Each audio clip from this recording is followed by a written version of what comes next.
What's up guys, NepentheZ here and welcome back to another episode of the best team in FIFA. Today we have got a weekend league special edition. Of course, the BPL is the requirements for the weekend league on this occasion. You might be seeing this video on Friday anyway, so the weekend league might have already started. But for those of you that are involved and you're struggling for a team, for some good players and so on and so forth, what I've done today, instead of taking one person's team and showing you how it plays, I've taken the most common players from everybody's team and I've built the most common team that you're likely to see in this weekend league, and we're going to go ahead and play with it and test out whether or not it is a viable, usable team. Of course, there are some SBC cards in this team, so if you don't have the SBC cards, I will give you alternatives. And of course, if you just have a different player that you absolutely love, feel free to use those. But other than that, guys, if you can drop a thumbs up on the video, it would be much appreciated. And if you guys want any PSN or MSP codes, don't forget to check out g2a.com. Link is in the description below. So, as per usual, we're going to go through the team, the custom tactics, the player instructions, and then we're going to go and get into some games.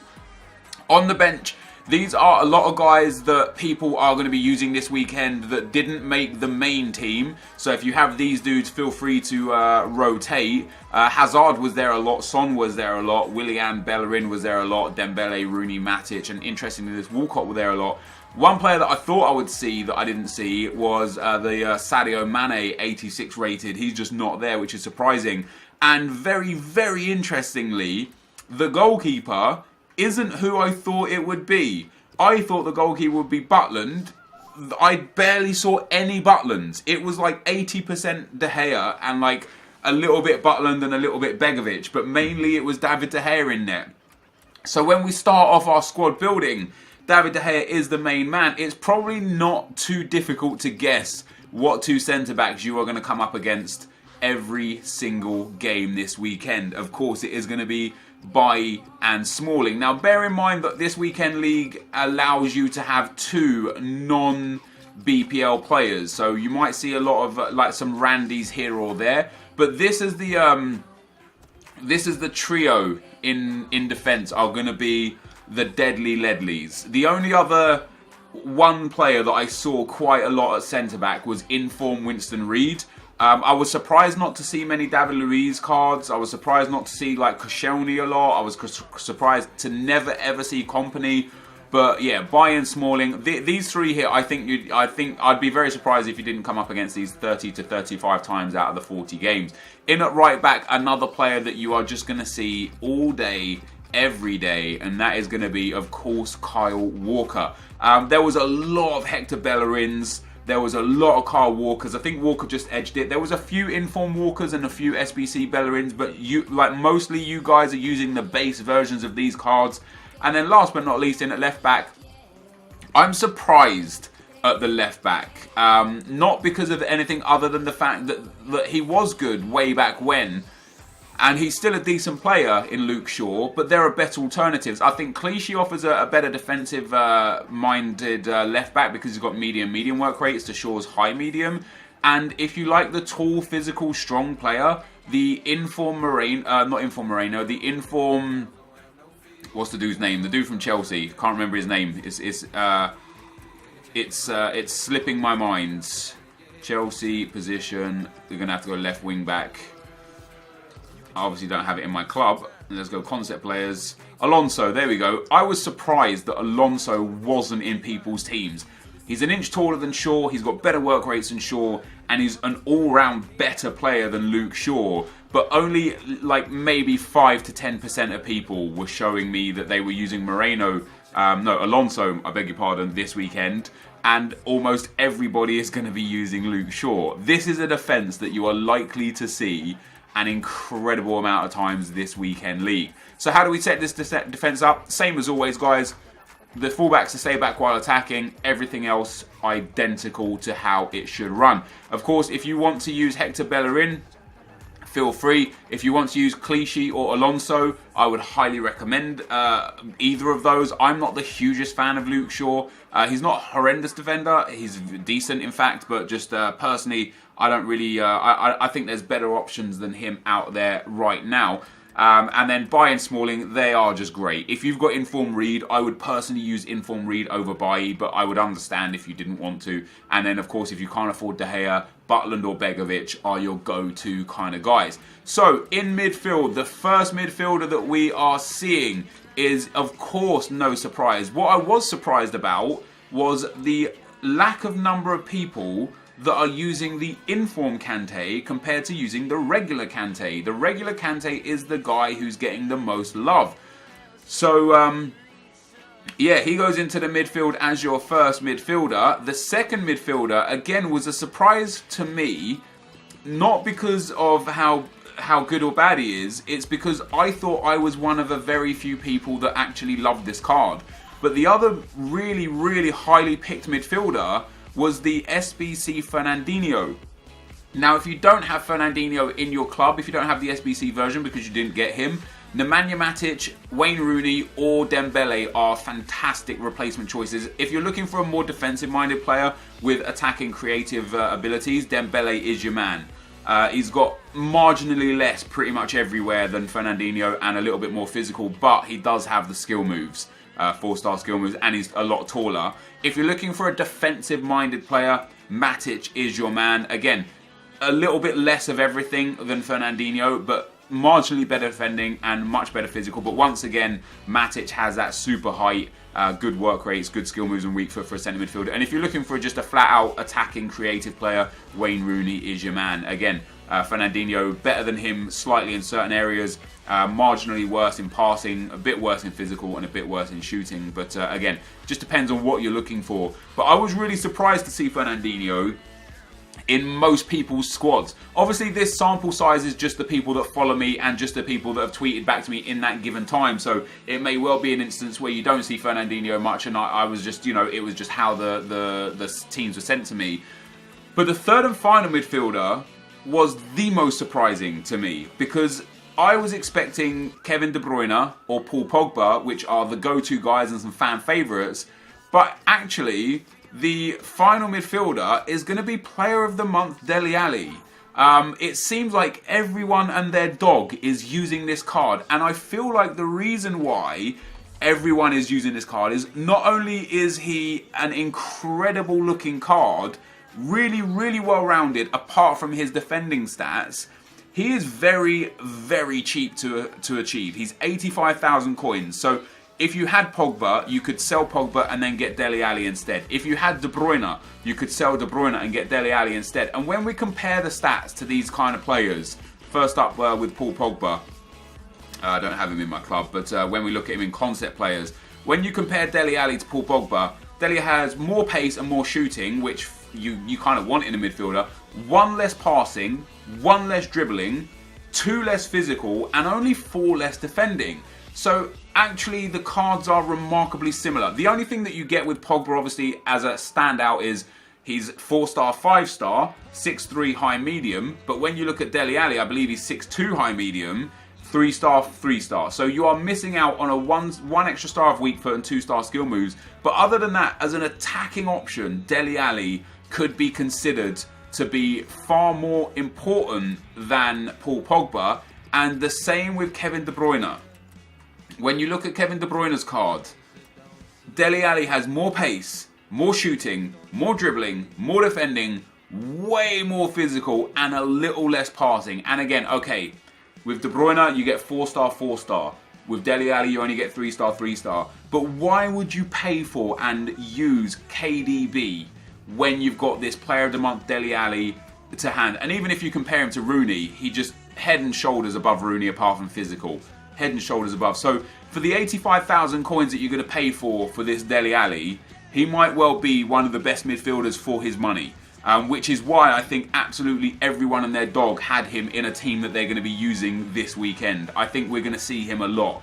But again, if you do want any alternatives, Matic, Rooney and Dembele are solid choices. I also saw the SBC Dembele a fair amount of times. Not a crazy amount of times, but I saw him a fair amount of times. I saw the Inform Kante, the ones to watch Pogba every now and then as well. But mostly, the most commonly sent players through the teams that you guys sent were these three here. And it's actually a little bit of a surprising midfield. So how do I set this midfield up? Well, I set the player instructions for all three to stay back while attacking, and that's it. And the reason why I do that is because I trigger the runs myself. I like to tell which one I want to go forward and when. Other than that, I'd like them all to stay back while attacking. In at left forward, as you know, Son and Hazard are on the bench, so it's probably relatively easy to understand that it's going to be Anthony Martial at left forward spot. The dude is an absolute monster, 4-star, 6 foot tall, high medium. He's a cover star, so you know he gets what people believe to be like heightened stats, hidden boosts. But regardless of whether he does or doesn't, he is just an absolute machine. If you guys have Hazard, if you have Heung-min Son, feel free to use those dudes. I've enjoyed thoroughly both of these left forwards. I've not really used Martial that much this year in FIFA, so it's going to be interesting for me to use him now. And at right forward, the right forward slot again was an interesting one because it was Player of the Month Sterling. Now I know quite a lot of people might not have Player of the Month Sterling. I don't know how many games I've played them on this account. Most of them are as a sub. I love this card. I find this card to be absolutely amazing. He's really well rounded, 4-star skill moves. He has only a 2-star weak foot, which could be detrimental to him at times. But in general, he's got a really strong card. And again, I saw Willian's regular card and his SBC card. I saw quite a lot. I also saw a lot of people using Son or Hazard at right forward instead of Sterling, and I saw a fair few people using this orange Walcott. This orange Walcott, by the way, guys, is down to 180 or 170,000 coins. So if you have it available, he is a phenomenal choice. Let me show you guys just for argument's sake. There you go, 180, and it's not even being bought, and that's as a right forward already. So you can get him for, in the grand scheme of things, quite cheap. You know, 175 there. He is cheap. So if you don't have Sterling and you are able to finance the Walcott or the inform Walcott, go for it. If you've got Sterling, use him instead. And then the striker was another one that quite surprised me. I was expecting to see the Heung-min Son, the Lukakus. I was expecting to see the Sturridge quite a lot. But the striker that was sent to me the absolute most was Andre Gray. And that was genuinely surprising to me. I didn't think he would be the dude that a lot of people use. 3-star, high, medium, 5'11", blistering pace, decent finishing, decent physical. For me personally, his dribbling isn't enough. You'll see again by my bench, Ibrahimovic was the only other striker that I saw a lot. And I know a lot of people don't have that 92 Ibra because he was stupidly expensive. And this Gray card, to my knowledge, is like 60 to 70k. But this team on the screen, guys, is the team that was sent to me the absolute most in this squad builder, the best team in FIFA. And how do we set up the attack? Well, I set my wide dudes to stay central and get in behind. It just feels like the best for me. And I actually leave the attacker now as it is for reasons that I'll explain to you in the gameplay. I obviously don't want a basic chem style on Gray. I want to give him a hawk because his physical's already nice and high. That giving him that extra boost will be huge to his physical. His dribbling's already quite low anyway, so it's not going to make a difference. And the chem styles you can see on the screen there are what I've given. Hawk, and Finisher. In fact, I don't want Finisher on Sterling. I want Sniper on Sterling. Sniper, for your pacey players, I personally believe Sniper is the best chem style. For your pacey wingers, sorry. Not necessarily for your pacey players. For your pacey wingers, I believe Sniper is the best chem style. It boosts the shooting the best and the dribbling as well. Makes them feel super fast. And then we've got Anchor and Anchor on the two outside midfielders. Feel free to use Shadow if you want to. And I've got Engine on Dele Alli just to boost that pace, passing and dribbling and make him feel rapid as well. Shadow, and Shadow on the three English dudes. And then Anchor on Bailly. The reason why I got Anchor on Bailly is because his pace is already so high that he doesn't need a Shadow necessarily. And for Walker, the reason why I've got a Shadow is because his physical for a fullback is so good already that I really want to boost those defending stats above all else. So how do we set up the custom tactics, guys? Well, I put the speed up a little bit. I'm not the hugest person in terms of knowing or understanding what happens with custom tactics, right? So I bring the pressure and aggression down 50-50, team width 50, and I put the defender line to cover. I basically try and keep it as balanced as possible. A little bit extra on the speed for the build-up play, and I'm told that the chance creation should go to freeform because that is the OP thing right now in custom tactics. So those are the custom tactics that I personally use. This is the team that I use. Let's get into the gameplay. Okay guys, as we get into the gameplay, the first opponent we come up against has got a very strong BPL team, not too dissimilar to ours, some of the same players, basically the same defence, one of the same midfielders and one of the same attackers. He's also got Vardy, Deulofeu, Valencia there at right hand side and Herrera at right centre mid. And this game wasn't too difficult. You know, I was interested to try a lot of these players out. Some players that I haven't used often, some players that I've never used, and some players that I genuinely didn't enjoy when I used them. So I was interested to try this team out as a full team. And bear in mind, this specific team wasn't actually sent in by anyone in particular. This was a team that was kind of collated by everybody's opinions and who like most showed up in each team. So if you've got a team like this or similar to this, this will be very helpful to you, I believe, in letting you know whether or not it's going to do well in Foot Champs. And for the most part, the team was good. Very good, in fact. The defence was solid. You know, as I said before, I'm not the hugest fan of Luke Shaw. I don't think there's anything wrong with him, but at the same time, I just think Alonso or Clichy are better due to work rates and a few other little bits here or there. But like Luke Shaw is pretty decent, and I wouldn't be too displeased with him. Bailly and Smalling are absolutely fine. I would recommend, genuinely, after playing an extensive amount of games with Smalling, Bailly and Reed over the months. I've got, you know, nearly 1,000 games on Smalling. I've got well in excess of 400 or 500 games on Bailly and Reed. I would say that the better partnership is Smalling and Reed. There's nothing wrong with Bailly, but I believe his work rates are high-medium, and at times that can leave you a little bit exposed if you're not too careful with the way you're defending. So the defence in general was great. Kyle Walker is fine as a right back. You know, Walker or Bellerin, that informed Coleman, anyone like that. The right back, you're not going to have too much like problems with. Even if you wanted Nathaniel Klein, you know, they all seem to be pretty decent. And look at this guy's team as well. Look at where he put Henrik Mkhitaryan. He brought on some weird subs, and I was like, there's no way he's actually brought on an attacker for a centre-back, but he did. He brought on Mahrez for his centre-back, and he put Mkhitaryan in defence. I didn't understand that one, but we got a huge 5-1 win in the first round, which was obviously thoroughly enjoyable for me, and it allowed me to really experience a little bit of the team. So the goalkeeper and the defence are fine. Of course, if you can't afford De Gea, Butland, Begovic, there you go, two guys.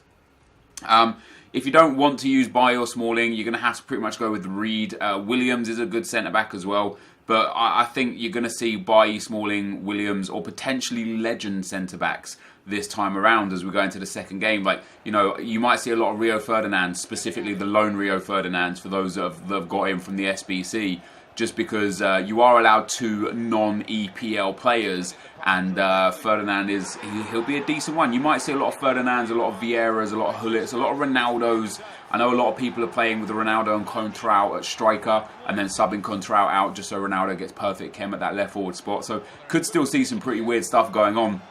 But going into our midfield, Kante is fabulous. You know, he's one of those go-to guys in FIFA in general. Nothing wrong with him. Dele Alli was actually very fun to play with. On my road to glory, I play with Dele Alli as we score a free kick there with Kyle Walker. I play with Dele Alli as my right centre mid, so I've not been used to him as a centre mid, and my central centre mid usually is the more goal scoring threat than the 2 outside central mids.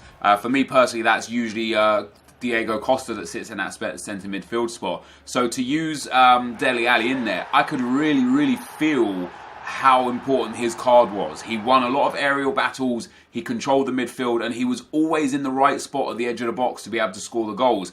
I would highly recommend the midfield of Ali, Kante and Fernandinho. I think it works really well. It suits the style of the team. It offers a really good layer of protection in front of the defence. It offers a really good like backup plan in offence, specifically with Dele Alli. You know, Kante doesn't have the best shooting. Fernandinho's not bad. He did get a goal or 2 for me in these 4 games that we're seeing here today as we come up against our third opponent. A very nice team indeed. Di Maria, Lacazette, the ones to watch Depay, Matuidi, Kante, and the SBC Muller. He's got Brozinski, Hummels, Varane, Keylor Navas, and Gael Clichy in defence. So a pretty well put together team. This game was absolutely plagued with lag and, more importantly, speed up lag. You'll see it in my second goal and my opponent's first goal. The sheer ridiculousness that is speed up lag that essentially cost me and won me goals. It's really weird speed up lag because so my knowledge is that EA don't really know what causes it and believe that it's your ISP, not them. So if my ISP is causing me speed up lag, I've got problems. You know, especially in Foot Champs, it's going to give me a few big issues. But we scored the first goal, and here you'll see the speed up lag in full effect. Sterling, it's actually quite hard to notice in video when I was watching this back. It's more easy to notice when you're actually playing. But rest assured, that wasn't Sterling running at 110 pace. That was a little bit of speed up lag. But yeah, we end up getting a 2-0 lead in this game. Through the midfield, like I said, the midfield's great. The only thing I would say about the midfield is you've got two central defensive-minded midfielders, or rather two defensive-minded midfielders in Fernandinho and Kante, and you've got one offensive-minded midfielder in, in Dele Alli. But I feel like what is missing is a very tall, strong, defensive-minded midfielder. It's all well and good having the bulldogs that are Fernandinho and Kante. What I would propose is probably taking out one of them, either Fernandinho or Kante, whichever one you don't like or whichever one you potentially don't have, and putting in someone like SBC Emre Can or Nemanja Matic. Just because having the really tall, really strong physical beasts in the midfield, for me personally, is the way forward. You know, that's why players like Petit and Vieira work so well, is because they're big, they're strong, they're fast, and they've got great physical duties. So I would recommend taking out one of the wide men for a stronger, stronger defensive-minded midfielder. But if you do want to use this midfield, it is pretty great. Now, the left forward, Martial, he was good. Not like, people hype him to be like the best, the best thing since sliced bread, as we come up against a pretty interesting team in the final. I wasn't overly impressed with him. He was no better or worse than Son. He was no better or worse than the informed Depay that I've used. He was no better or worse than Hazard. In fact, he was worse than Hazard. Like, people hype Martial up to be like, the second coming, like the Messiah, the God, the undisputable, the Ronaldo on steroids. But he just wasn't. He really wasn't. Not to say that he wasn't good. He was good, but he wasn't great. He wasn't the guy that, I expected Martial to be literally farting and scoring, and he just wasn't. Based on the opinion of others. So I wouldn't get caught too much in the hype of Martial if you're building a team, because although he did score a couple of nice goals for me, in general he was just your typical run-of-the-mill winger. In this year in FIFA, wingers are so important, and there are so many overpowered wingers, that I wouldn't sit there wasting my time, energy or money on Martial if you've got someone already that you like. And the same for Sterling. I loved Sterling's Player of the Month card back when I used to use it a few months ago. Now I don't feel like it's quite up to scratch, which is probably why I've kind of geared away from it on my road to glory. One of the biggest problems with him is, of course, his 2-star weak foot, but the main problem with Sterling isn't his 2-star weak foot. He's got two huge issues, and they kind of go hand in hand together. Issue number one is that his stamina levels aren't the best, and issue number two is that he's super weak. So when his stamina levels drop quite early on, is very, very easy to start getting him off the ball late game, and that's going to cost you games. So I wouldn't necessarily recommend Sterling. Martial's good. I would recommend him, but I wouldn't say, if you've got a better alternative or if you've got somebody that you already enjoy, I wouldn't say don't use that other person. And then last but not least, Andre Gray. I tried him on my road to glory for 5 or 6 games and I wasn't overly impressed. I tried him, in this team here, and I am not impressed with him. I would say to those of you, to the many hundreds of people that suggested to me to use Andre Gray as a striker, or to the many hundreds of people that have shown me their team this weekend where they are going to use Andre Gray as a striker, I would highly, highly recommend you selling him and getting someone else. Someone more prominent, because he is not the player that you are going to want to use. He missed a lot of easy chances. His positioning was horrendous. For a guy with 81 physical, he was really easy to push off the ball. I don't think he's very good at all. We actually ended up losing that final. The opponent we came up against, he was very good. He scored a really nice goal late on with Eden Hazard. It was a shame it was so late. I didn't really have much time to get back into the game. I didn't make any subs during this whole tournament run. I could have potentially made some subs in extra time and it might have had a different outcome in the game. But I don't think it was an unfair outcome. I thought he played a very good game. He held possession well. He created good chances. He thoroughly deserved the win. And there is no way in hell that that's the first time he's ever qualified for Foot Champs. He is an established Foot Champs player, let me tell you. But doesn't take anything away from the fact that he put on a good performance and beat me on the day. It's very nice indeed. So of this team, again, guys, just to reiterate, the players that I would be consider changing, Gray and Sterling, definitely wouldn't consider using them or use them as rather impact players and starters. I would get rid of one of Kante or Fernandinho just for a Matic or a, you know, even a Pogba, someone just like who's got really good physicals, really tall. And in defence, if you can, get rid of Shaw for Alonso, or if I said Moreno before, I apologise, I meant Alonso or Clichy. I would personally do that. Other than that, this team is very, very good, very strong, and it's not super expensive either. Other than De Gea being way expensive, you know, everyone's a reasonable price, especially this late on in FIFA, and especially given how many alternatives there are if you need them. But guys, that was the team, that was the gameplay. Is this the best team in FIFA? No, there's definitely some improvements to be made to this. But is this a really good starting point for your Foot Champs Weekend League this weekend? Absolutely. If you start with this team, you'll be able to find out which ones work with you and which ones don't. And you'll be able to make the adjustments accordingly. And you'll end up having yourself a really good time in the Weekend League. But this, guys, is going to be the end of the video. Thank you for watching. Hopefully you enjoyed it. And I'll see you next time. I'm out. Peace.